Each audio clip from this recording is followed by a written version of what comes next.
తమిళ hero విశాల్‌తో Varalakshmi ప్రేమలో ఉన్నారని చాలా ఏళ్లుగా రూమర్లు ఉన్నాయి.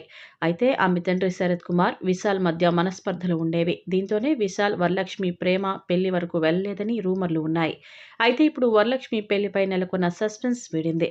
సత్యదేవ్‌ను ఆమె వివాహం చేసుకోనున్నారు. 2012లో పోడా పోడి అనే తమిళ చిత్రంతో వరలక్ష్మి శరత్ కుమార్ తెరంగేట్రం చేశారు. ఎక్కువగా విలన్ క్యారెక్టర్ ఆర్టిస్ట్‌గా ఆమె చిత్రాలు చేశారు.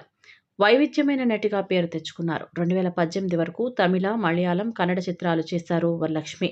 2019లో తెనాలి రామకృష్ణతో తెలుగులో అడుగుపెట్టారు.